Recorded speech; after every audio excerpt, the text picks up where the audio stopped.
Halo, perkenalkan nama saya Neris Muni, mahasiswa Universitas Kristen Indonesia Maluku, Fakultas Ilmu Komputer, Program Studi Informatika.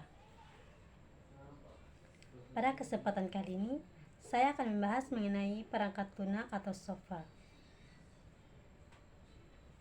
Dengan pokok pembahasan yang pertama, pengertian perangkat lunak atau software, yang kedua, fungsi perangkat lunak atau software, dan yang ketiga, klasifikasi software.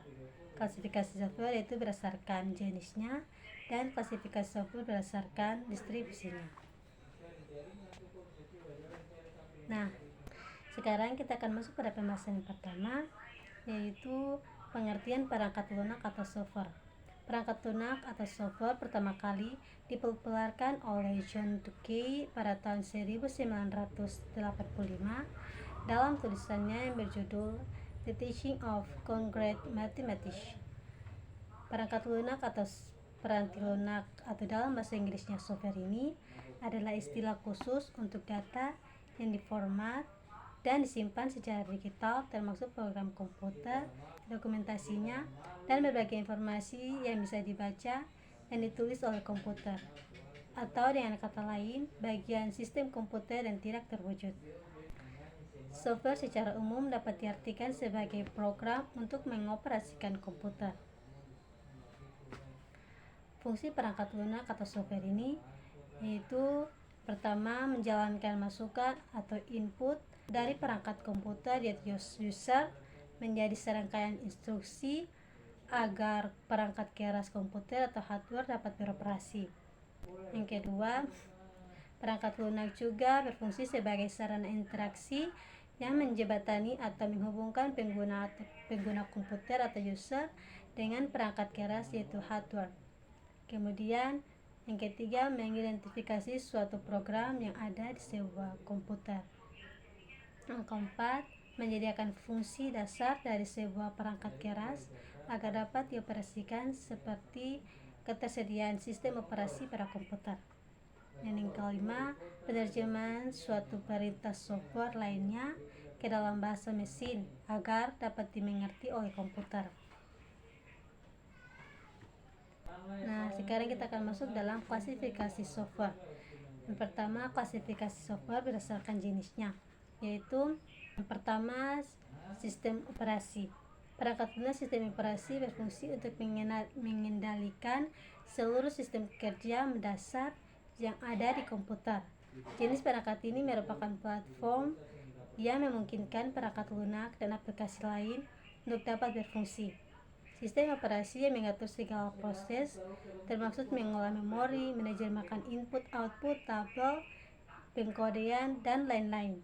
Pada intinya, perangkat ini menghubungkan pengguna, perangkat keras, dan perangkat lunak aplikasi agar dapat digunakan secara bersamaan. Kemudian contoh dari perangkat lunak sistem operasi yaitu yang pertama ada Microsoft Word, kemudian Linux, yang ketiga Macintosh, yang keempat iOS Apple, yang kelima Google Android, dan yang keenam BlackBerry. Yang kedua, application software. Sesuai dengan namanya, macam perangkat lunak ini adalah deretan aplikasi atau program yang tersedia di komputermu yang biasa digunakan untuk membantu menyelesaikan tugas tertentu.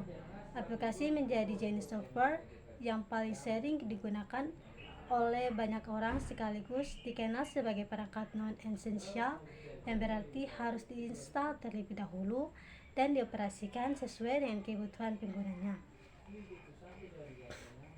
Contoh dari aplikasi software yaitu yang pertama, aplikasi pengolah data yaitu Microsoft Word, kemudian aplikasi pengolah angka yaitu Microsoft Excel, aplikasi pengolah tata letak yaitu Microsoft Publish, kemudian aplikasi antivirus yaitu Sumadav, dan aplikasi pengolah statistik yaitu aplikasi Statistical Picker from the Social Engineers atau SPSS, kemudian aplikasi editing gambar atau still image yaitu software yang digunakan untuk mengolah gambar berupa file still image atau gambar diam. Contohnya ada Adobe Photoshop, CorelDRAW, dan Microsoft Office Picture Manager. Kemudian software aplikasi editing video yaitu software yang digunakan untuk memasukkan objek, bergerak, disertai suara, dan dikerjakan dengan software lainnya. Contohnya Windows Movie Maker, kemudian Pinnacle Studio, dan Unlock. Yang ke-8 ada software aplikasi web browser, yaitu jenis software aplikasi yang digunakan untuk mengakses ke jaringan internet. Contohnya Internet Explorer, Mozilla, Firefox, dan Google Chrome. Dan yang terakhir ada software aplikasi pengolah presentasi, yaitu program aplikasi yang digunakan untuk merancang slide yang biasa digunakan untuk presentasi dalam suatu pertemuan. Contohnya Microsoft PowerPoint, Presentation Impress, dan Media Flash. Yang ketiga, perangkat lunak pemrograman. Perangkat lunak pemrograman adalah software yang berguna untuk menerjemahkan instruksi-instruksi dari bahasa program ke kode bahasa mesin melalui prosedur tertentu agar dapat diterima dan dibaca oleh komputer. Perangkat lunak ini umumnya digunakan oleh seorang programmer untuk menerjemahkan, menulis, menguji, dan mengembangkan software lain, seperti perangkat lunak sistem dan perangkat lunak aplikasi. Misalnya antara lain, contohnya perangkat lunak Python, perangkat lunak PHP, perangkat lunak Java, perangkat lunak C++, dan JavaScript dan C.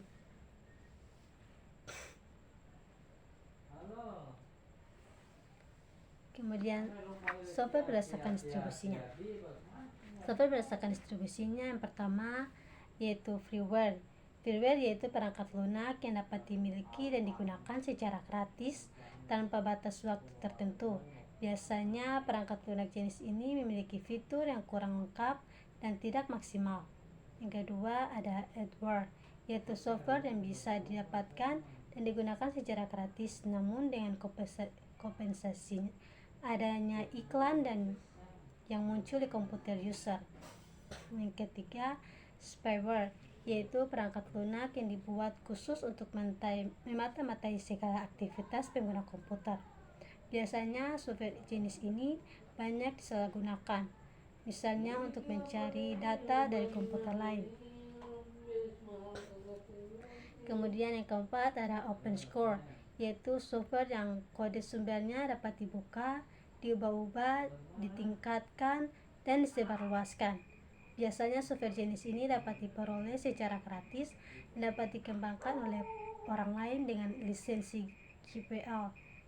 Kemudian yang kelima ada shareware, yaitu piranti lunak untuk keperluan tertentu yang dibagi secara gratis, biasanya sebagai demonstrasi dengan fitur terbatas dan penggunanya untuk waktu juga terbatas, misalnya 30 hari. Sekian presentasinya, dan terima kasih.